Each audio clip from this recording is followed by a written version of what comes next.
नमस्कार साथियों, मैं प्रियंका गुप्ता इस चैनल अध्ययन पे आप सबका स्वागत करती हूँ। कैसे हैं आप सब लोग।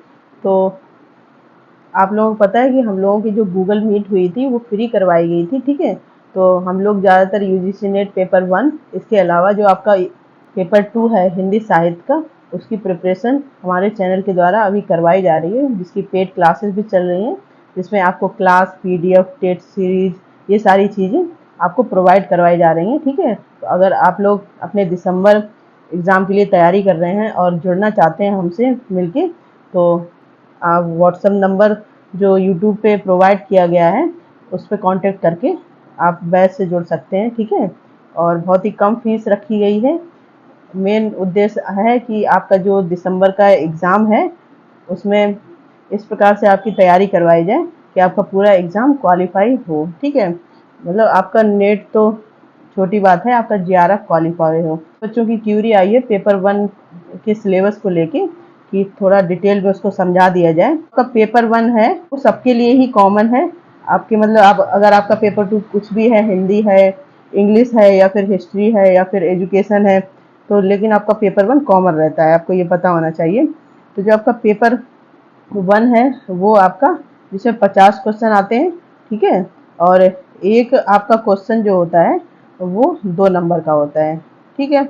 इसके बाद जो आपका पेपर 2 है, यहाँ पे हम लोग 1 की बात कर रहे हैं, और पेपर 2 आपका सब्जेक्टिव होता है। आपको पता है जो भी आपका सब्जेक्ट आपने रखा हुआ है वो आपके पेपर 2 में आता है, ठीक है। और उसमें आपके टोटल 100 क्वेश्चन होते हैं, और उसमें भी जो आपका एक क्वेश्चन 2 नंबर का होता है। तो हम लोग आज पेपर 1 का जो डिस्कशन है वो अच्छे से करेंगे, देखेंगे इसमें क्या क्या आता है, ठीक है। तो सबसे पहली वाली जो यूनिट है टीचिंग एप्टीट्यूड, ठीक है।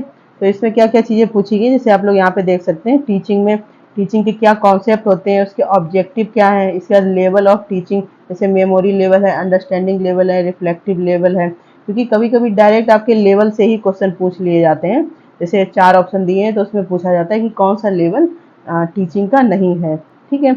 इसके बाद कैरेक्टरिस्टिक्स एंड बेसिक रिक्वायरमेंट्स क्या होती हैं टीचिंग की, वो उससे रिलेटेड आपके क्वेश्चन पूछे जा सकते हैं।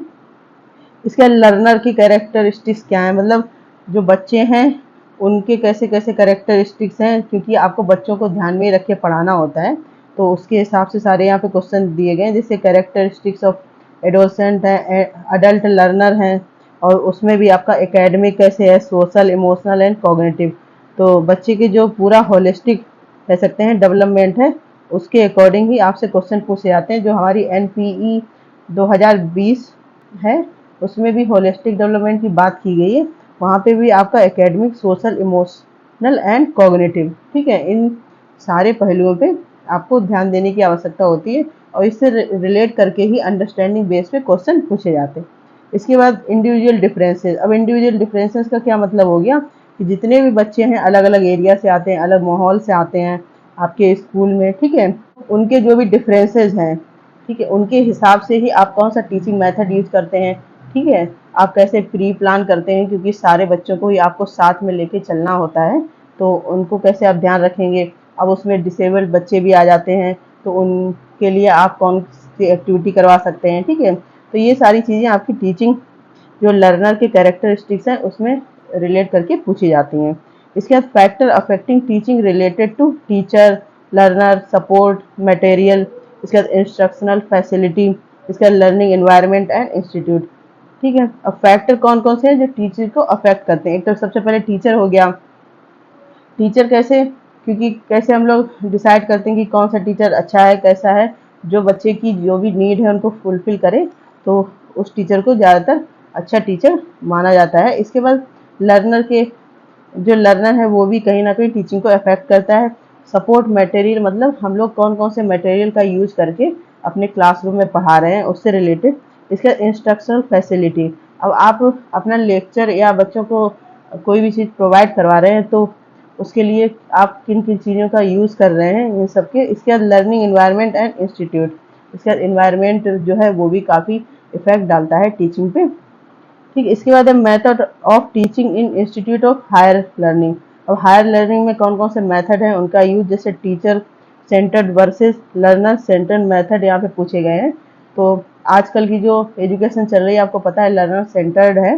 तो टीचर सेंटर्ड कौन कौन से हुआ करते थे, उनसे आपसे क्वेश्चन, जैसे आपका जब गुरुकुल पद्धति हुआ करती थी तब वहाँ पे टीचर सेंटर्ड हुआ करता था, लेकिन अब लर्नर सेंटर्ड ही मेथड ज़्यादा आपसे पूछे जाते हैं, क्योंकि वैसी ही पूरी एजुकेशन बनी हुई है। इसके बाद ऑफलाइन ऑनलाइन मेथड क्या है, इसके बाद इसमें देखो स्वयं दिया है, स्वयं प्रभा दिया है। मूक्स क्या होते हैं, मूक्स ओपन लर्निंग प्लेटफॉर्म होते हैं जहाँ पे आप कोई भी अपना कंटेंट तैयार करके बच्चों को अच्छे से पढ़ा सकते हैं, ठीक है। तो इनसे स्वयं और स्वयं प्रभा से काफ़ी अच्छे क्वेश्चन आते हैं।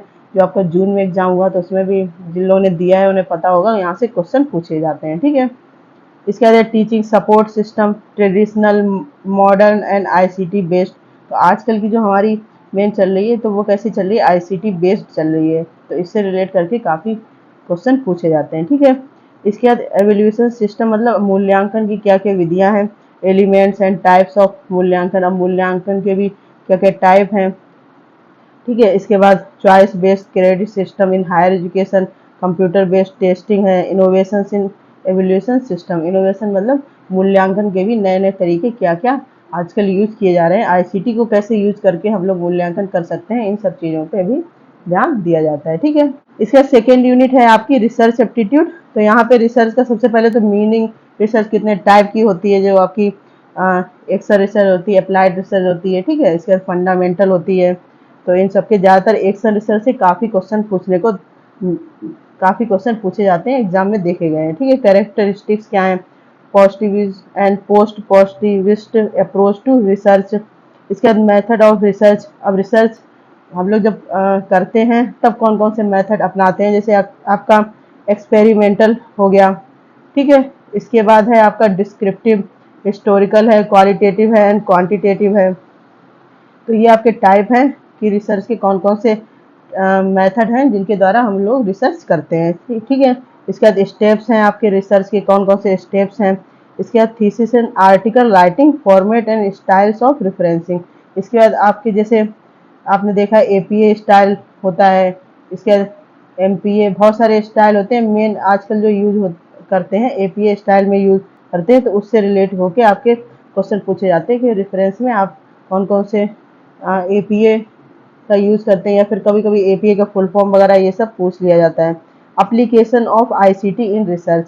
अब रिसर्च जब हम करते हैं तो कौन कौन से आईसीटी के एप्लीकेशन हैं जिनको यूज़ कर सकते हैं, ठीक है।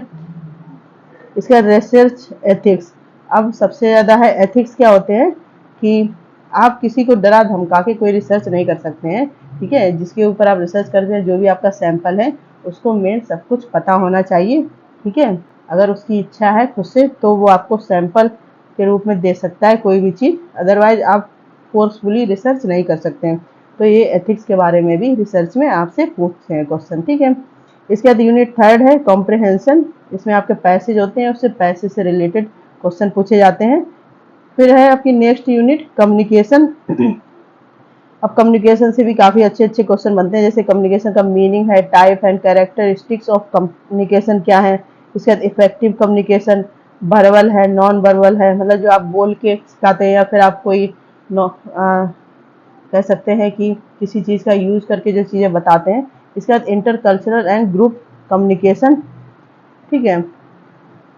इसके बाद क्लासरूम कम्युनिकेशन। तो कम्युनिकेशन के मतलब इफेक्टिव कम्युनिकेशन आपको बताना है, कौन सा कम्युनिकेशन कितना इफेक्टिव हो सकता है।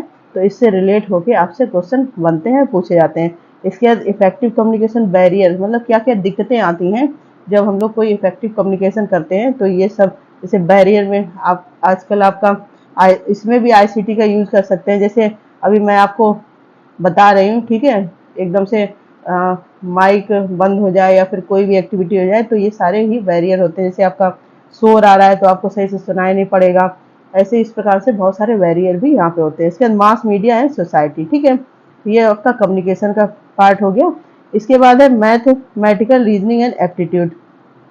अब यहाँ पे टाइप ऑफ रीजनिंग हो गया, number series, letter series, codes, relationships, ये आपकी रीजनिंग के क्वेश्चन है। अब मैथमेटिकल एप्टीट्यूड में fraction, time, distance, ratio, proportions and percentage, profit and loss, interest and discounting, average, ये सारी चीज़ें आपसे पूछी जाती हैं। ये सारा मैथ का पार्ट है। तो जिन लोगों को मैथ में दिक्कत आती है वो सबसे ज़्यादा है कि उसकी प्रैक्टिस बढ़ा दें, उससे आपकी चीज़ें सही हो जाएंगी। ठीक है, इसका नेक्स्ट है लॉजिकल रीजनिंग। इससे भी आप देखेंगे काफ़ी क्वेश्चन पूछे जाते हैं। सबसे ज़्यादा इसमें कैसे क्वेश्चन बनते हैं, जो आपका सिलोजिज्म है यहाँ से क्वेश्चन बनते हैं। जैसे पूछा जाता है कि ऑल मैन आर गुड, फिर बोल दिया जाएगा सम वुमेन आर ब्यूटीफुल। इस प्रकार से जो क्वेश्चन बनते हैं वो बहुत पूछे जाते हैं। इसके बाद जैसे इसमें भी आपकी फॉर्मल इनफॉर्मल फैलेसीज होती हैं, इनसे क्वेश्चन बनते हैं। ठीक है, मूड एंड फिगर पूछ लिया जाता है। ठीक, इसके बाद यहाँ पे understanding structure of argument, argument form structure of categorical preposition, जो हम लोग सिलोजिज्म की बात कर रहे हैं वो इसमें ही आते हैं। ठीक है, यूजेज ऑफ लैंग्वेज। इसके बाद है इसके evaluating and distinguishing deductive and inductive reasoning. ठीक है, अब डिडक्टिव और इंडक्टिव रीजनिंग से क्वेश्चन बनते हैं। इसके बाद एनालॉजी आती है, वेन डायग्राम आपके आते हैं।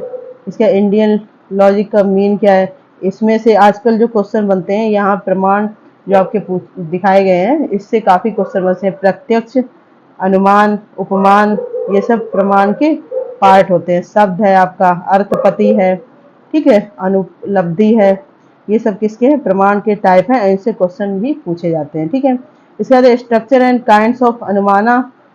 इसके बाद व्याप्ति है, हेतुवाभास है। ठीक है, तो ये आपकी लॉजिकल रीजनिंग का पार्ट है। यहाँ से भी क्वेश्चन मिलते हैं। मेन आपके जो सिलोजिज्म है इससे क्वेश्चन काफ़ी बनते हैं, और इसके बाद ये जो प्रमाण वाला पोर्शन है इनसे ही ज़्यादा क्वेश्चन पूछे जाते हैं।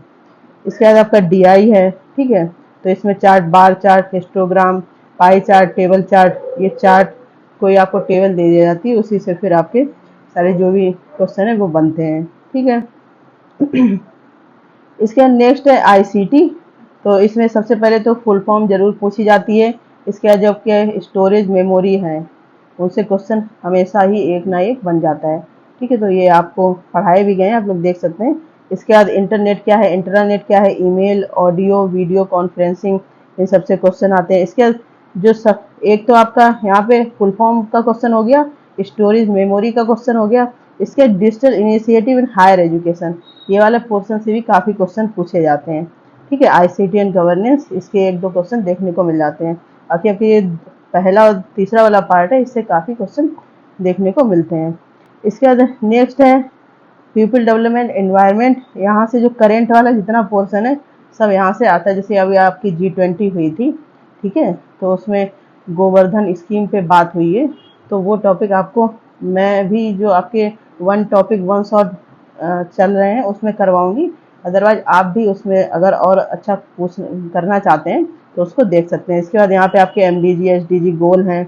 ठीक है, फिर एंथ्रोपोजेनिक एक्टिविटी क्या क्या है, इसके बाद एनवायरमेंटल इशू क्या है। ठीक है, जैसे एयर पोल्यूशन है, वाटर पोल्यूशन है आपका, और नॉइज पोल्यूशन है, सॉइल पोल्यूशन है, तो ये सारे पोल्यूशन के टाइप हैं।